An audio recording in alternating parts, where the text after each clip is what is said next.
that Cleveland, Lou, was up 7 points with under a minute left, I feel like almost deja vu about these types of endings to these crazy awesome games. Are you giving credit to Pacers? Are you attributing a collapse to the Cavs? First things first, I want to apologize to Indiana. I'm a man, and I was wrong. Y'all aren't a boring basketball team. I was wrong. Hey, let's just bury the hatchet. Y'all can get out of my mention. I was wrong. But I'm giving credit to this. Yeah, gotta clip this. Yeah. But I'm giving credit to Indiana. You know, in order for a team to choke, you got to give the game away. I feel like Indiana took this game. This was a take. Like, they made two big effort plays right here. Like, that is an effort play right there. The next one that Haliburton got, that's also an effort play. Like, these guys, they just put their heads down and they made play after play to put themselves in a position, even being down 7 points under a minute to go. Like, this is a game that they went out there and took 36 points in the fourth quarter, 30 of them from free throw line or in the paint. That's just an aggressive basketball team. And they taught the league something. You don't have to shoot threes to get back in a basketball game. You still can be an aggressive team that puts your head down and put pressure on the rim. So kudos to them for doing that. But this was a game that they went out and took and just made play after play. Like, those were two big effort plays. So I say that Indiana took this game. This wasn't a choke job. This was a team that wanted it more. And when you make effort plays like that, you put yourself in a position to get back in ball games and even win them. And that's what Indiana did to me. This was insane, Chandler. It gave us a little bit of everything, right? Like, the Pacers came out like the Cavs were missing three of their rotation players, right? They didn't set the tone. Cleveland set the tone defensively. They were moving the ball on the offensive end. Pacers scored 15 points in the first quarter. Like they came out like this was just going to be easy. And at this point of the season, in the playoffs, it is not going to be that way. And I think they learned that. They kicked it into gear. They scored 35 in the second quarter and obviously kind of continued to get better and better in the second half. But Cleveland, again, they went away from what was working from them. They were throwing the first punch. They were the aggressor defensively. Max Strus had a huge first half, kind of getting them this big leads, but they kind of went away from certain things that were working. And give Indiana credit. They stuck with it. They continued to grind. That shot at the end of the game right there, too, was insane. That Tyrese Haliburton. All by himself. Like, I'm just going to take this. I love going for the win on the road, too. Like, let's not even get to the hoop. Let's go up 2-0 or let's go back home 1-1. Like, it doesn't matter.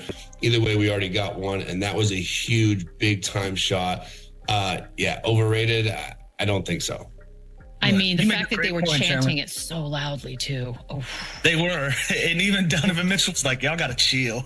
Y'all chill out. And it ended up biting them in the rear. But, man, I love the fact that Tyrese, like you just said, listen, we're going to win this game. Like, we've already got our one. We're not going for a tie. We're not giving y'all an opportunity to dominate us like y'all did for 3.5 quarters.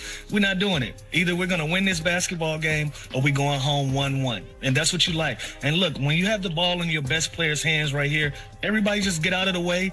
This is an ISO step back. This is a shot that he's made time and time again. And he's sending them back to Indiana with a 2-0 lead. And let's clear this up. There's no way he missed a free throw on purpose. There's no way I'm not saying never. On purpose. There's no reason. They still have time. It wouldn't even be logical. Yeah. But the way everything was going at that, first of all, I'm going to give all the love to the Pacers because that was an amazing road victory. But you could not script more mistakes being made by one team in such a short period of time like Cleveland did. Just the inbounds, couldn't get that. The fact that they got his own rebound, like everything just felt like they were in mud and it just shut down. So at this point, Chandler, I don't know what's real anymore. But those are effort plays, Beetle. All effort. Yeah. And it was like they just stopped. They just stopped trying. Especially a Cleveland Cavs team that is missing DeAndre Hunter, Darius Garland, probably. For you to win these type of games, it has to be effort. Think about it. Donovan Mitchell just went bananas, scored 48 points, did everything he could. He still had Max Strus kind of throwing in some threes and be productive. Ty Jerome really, really struggled going 1 for 14 from the field, but he's been great all season long. You have to win these games with those plays, with taking care of the ball, with diving on the floor, with getting on the offensive glass. And they didn't do that. They did in the beginning of the game, and they kind of went away from that. Shots stopped falling. Shots started falling for Indiana. And again, I'm looking at this stat. Teams are now 3-1 in 1,679 over the last 20 years, being up 7 points. Like, that is a choke job. Wait, two of them. And two of them are the Pacers. I love this stat. I just literally wrote this stat down because I want to say it like 30 more times today. It's one of those stats that's just like 3 and 1,670. That's ridiculous. Two of them. Chandler, you're giving it a choke job. It feels choky. How is it? Like, and again, it's not even that's what I'm saying. Some games are given, some games you give away, and some games you take. I look at it like they took this game. Like, to get 2 offensive rebounds from the free throw line in the way that they did. Like, that's training camp. Those are the training camp drills that you hate, Chandler. You remember we used to have to spend 15, 20 minutes on free throw box outs, like we were a little JV AAU team or something, where they're like, listen, guys, you got to step in front of this guy and stop. We're like, bro, we know. And then 6 months later, it comes back to beat you in the game. But again, to me, when I look at this, these were effort plays. Like, Nesmith could have easily just sit there on the 3-point line and box, because his job is to either get the shooter or box out the guy that's right next to him. He attacked the rim. Holly, he could have did the same thing, held his follow through, hoping to make that shot. He followed it up. Like, those are effort plays to me. Like, those are guys that wanted it more. But I get what you're saying on a choke job as well. It's like the perfect storm of the Cavs just put it on a nice silver platter and the Pacers snatched it anyways. Like, it was just so aggressive and perfectly done. Scary part is like we mentioned, the Donovan Mitchell 48-point night just seems like a complete waste. Then he's a little banged up because he and Nesmith were at it, and there was a lot of crashing to the floor during this one. The playoffs in general, again, they've been an absolute joy. 15 of these games have already been decided by 3 points or fewer, and we are just getting underway in the second round. Chandler, I don't want to be dramatic, but man, are these the best playoffs ever or what? Listen, it's early, but they've been great. And I feel like the league in general, the style of play, not took a hit, but, people don't necessarily love the way the game is being played now and how it's being officiated and all the 3-pointers being taken early and long. And watch that and then watch the playoffs. It's 2 completely different games. You see these scores now, they look like the 90s type scoring games. Possessions matter. It's more physical. You always hear the term playoff basketball. I feel like that is even maximized right now this season. Feels like there's some sort of bad blood in every single series. Every road team goes and steals game 1 on the road. I think that's the first time that's ever happened. So I think it's great. I think it's unbelievable. It's teaching us as fans, too, that 20, 25-point leads, do not turn it off. Do not turn the game off, because this thing is not over. There have been multiple great comebacks. There's been great finishes. There's been great individual performances. So they've given us a little bit of everything. Best playoffs ever. Again, we're only in the second round. We still got to get to June. So it's off to the best start ever. I'll say that. I was a year early.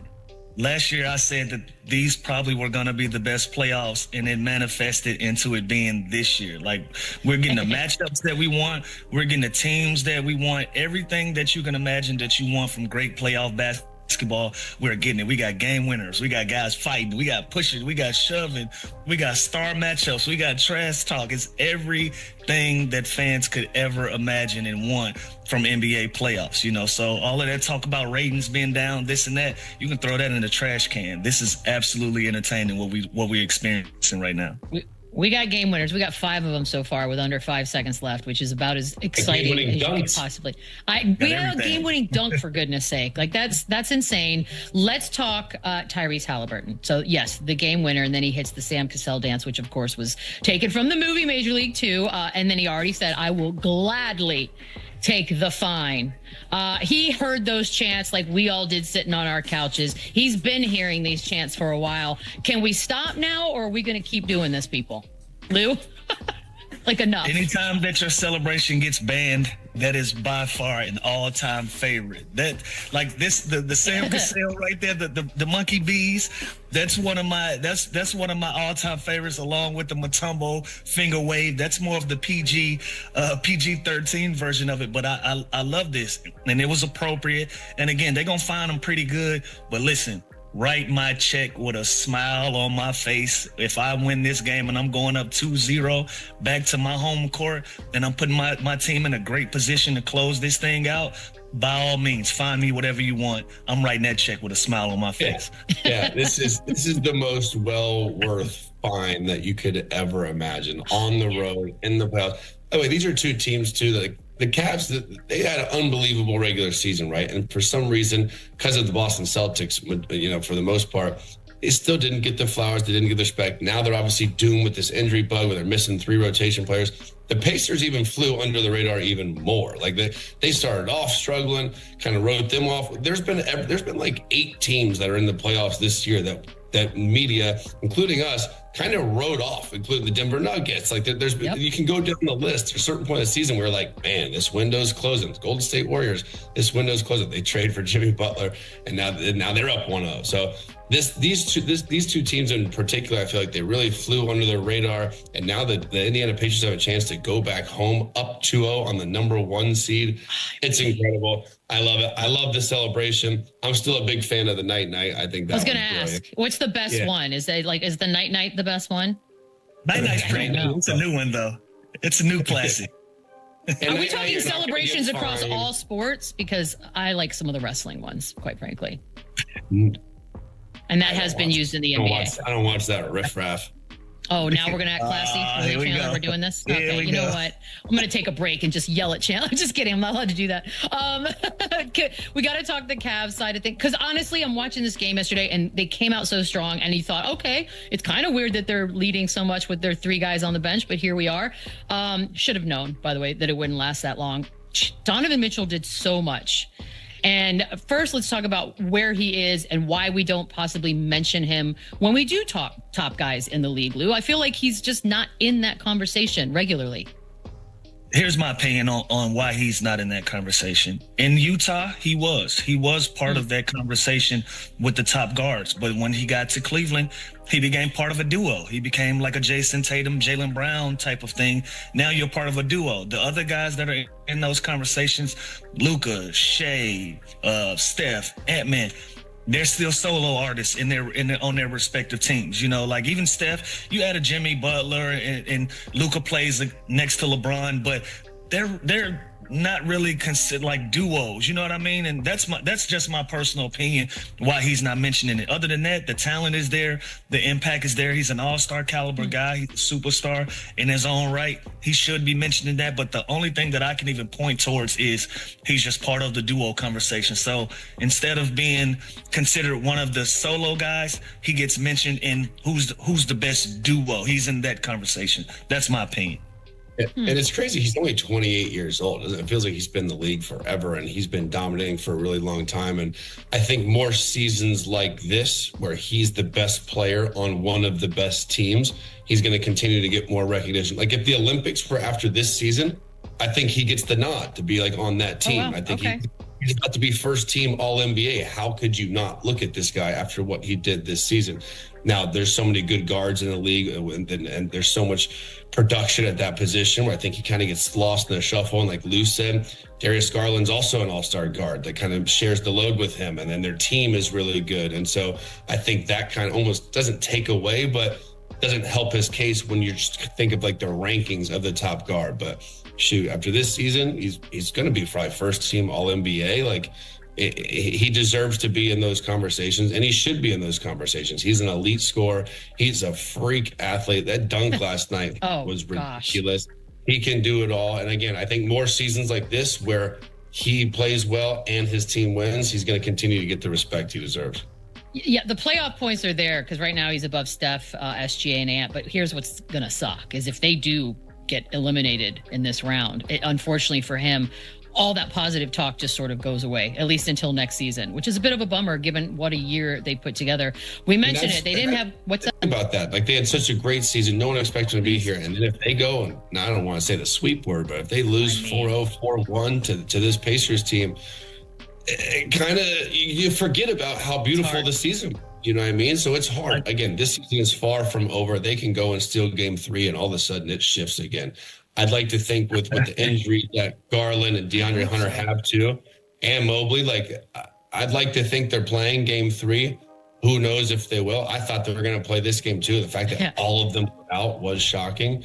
But yeah, this is going to be this is going to hurt some guys' free agency that they're going into this summer. You can lose some money and some opportunity if you go Chandler. down. Hold on, Chandler. I'm gonna let you finish, but it's a lot of basketball to be played. That's So what I said. I don't think it's over by let's any not means. let's not put all of that on it, because we've seen weirder things happen. You know, like they're down 0-2 at home, but if they go out on the road and can go get 2 in Indiana, we're having a completely different conversation by this time. Go get 1 in But the Indiana. odds are Absolutely. they And try to get definitely back made home. their road difficult. Like that's the bottom line. They're down 0-2, and it's a million percent. horrible. It's just got real. It just got real for Cleveland. Really did. And also take 2 starters and your 6th, 7th man off any team left in the playoffs. They are not going to be close to what they are with those teams. So that is a huge hit dealing with these 3 guys out. Absolutely. Yeah. By the way, I don't ever want to assume anybody's pain, what they're going through. But as players on a team, like your teammates are one of these 3 guys, is the expectation truly game 3? Just you have to dress. You have to be available. Is that what you expect from a teammate, Lou? I think so. Yeah. Even if it's bothersome, we got to put our best effort, and we got to put our best guys out on the floor. So again, they got about 48 hours to regroup and get guys back on the floor. I think some of these guys, I don't know. I think some of these guys could have possibly played, but I think they thought they had an opportunity where they can go out and win. Again, they're 1-2 possessions away from pulling it off and giving these guys a few extra days to get back. But now their backs are against the wall. I feel like whoever is available at whatever percent, they're going to play. Yeah, and listen, I was hurt more than anybody. Most of my injuries required surgery. When I see something like this about a toe or a sprained finger, I'm like, that to me is something that you can wrap up, take some medicine, whatever you got to do, and you play. Even if it's going to give your team a boost of energy or confidence or a jolt. Like, look, this dude's leaving it all out there. Play the first 5 minutes and pull yourself. At this point, you're down 2-0 on the road. You got to be all hands on deck, and you got to go and at least show your team you are willing to make this injury worse even by going out and play. I mean, everybody crushed Jared Allen last year for not dressing for games in the playoffs because of that thing. Really quickly, we know the score, we know the standing, we know what's up. Chandler, is the series over?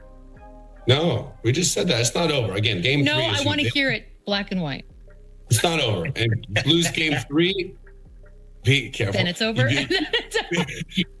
You lose game 3, night. It's over. No, I think, again, you get a chance to win at least one of these games. Being down 3-1 is brutal, but at least the next 2 of the 3 games are on your home floor. You have to win game 3. It's not over yet. Cavs are the 2-point faves in game 3. We just said it. These are some of the best playoffs we've had in a very long time. A lot of basketball to be played. The door is not closed yet. We'll see. I think that's what I want. Selfishly, I just don't want it over because I want more of this. Like I don't need this to end anytime soon. Yeah, we can't afford to be having these sweeps and have nothing to talk Thank about. you. For sure. Because we still have to work.